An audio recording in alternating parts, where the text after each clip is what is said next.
টাকাটা আমার মাকে পাঠাতে হবে। দেখো, এটা আমার কোম্পানি, আর তুমি আমার কোম্পানিতে চাকরি করো, আর তোমার স্যালারিটা না আমি দিই। তো যখন রিটার্ন চেয়েছি টাকাটা দাও। আর হ্যাঁ, কাজ হয়ে গেলে 15 মিনিট পর আমার কেবিনে আসো, কথা আছে। হ্যালো মা।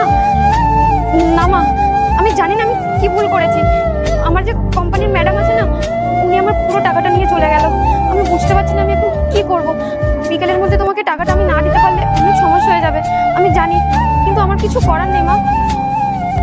ঠিক আছে, তুমি রাখো, আমি দেখছি, আমি যদি কিছু জোগাড় করতে পারি আমি তোমাকে পাঠিয়ে দেবো। ম্যাম, আপনি আমাকে ডেকেছিলেন? হ্যাঁ, দেখেছিলাম। বলছি যে আজ তো 3 তারিখ হয়ে গেল, সবাইকে স্যালারি দেওয়া হয়ে গেছে? অফকোর্স ম্যাম, আমি সবার স্যালারি ক্লিয়ার করে দিয়েছি। আচ্ছা, একটু ভেবে বলো তো, এমন কেউ নেই তো মানে স্যালারি যদি বাদ পড়ে যায় তো মনে করে একটু। আল্লাহর নামটি দেখে যে এড়িয়ে যাবে তার মনের ইচ্ছা কখনোই পূরণ হবে না। তাই আল্লাহর এই নামটির জন্য একটি লাইক এবং সাবস্ক্রাইব করে যাও। নো ম্যাম, আজকে মাসের 3 তারিখ, আমি সবার স্যালারি ক্লিয়ার করে দিয়েছি। আর আপনি হঠাৎ এভাবে কেন কোয়েশ্চেন করছেন? না না, এমনি। যাই হোক, বলছি আমাদের অফিসে সব থেকে কম স্যালারি কত আর কে পায়? আমাদের অফিসে সব থেকে কম মাইনে ম্যাম ওই ধরুন 15,500, 15,500।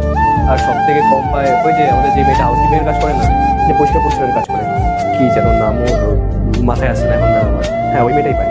আর একটা কথা, তুমি যেহেতু এইচআর ডিপার্টমেন্টে আছো, সবাইকে ভালো করে জিজ্ঞেস করে নিয়েছো তো, মানে তোমার বাড়ির লোক বা ফ্যামিলি সবাই ঠিকঠাক আছে কিনা? হ্যাঁ ম্যাম, আমি তো প্রায় প্রত্যেকদিনই সবাইকে জিজ্ঞেস করি যে সবার বাড়ির লোক ঠিকঠাক আছে কিনা, তাদের কোনো প্রবলেমস হচ্ছে কিনা। ইনফ্যাক্ট আমি এটাও বলি যদি কোনো প্রবলেম থাকে তাহলে তারা ছুটি নিয়ে নিতে পারে, বাট তারা কেউ নেয় না। আচ্ছা দীপ, টাকাটা একটু করো না।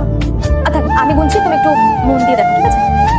1 2 3 4 5 6 7 8 9 10 11 12।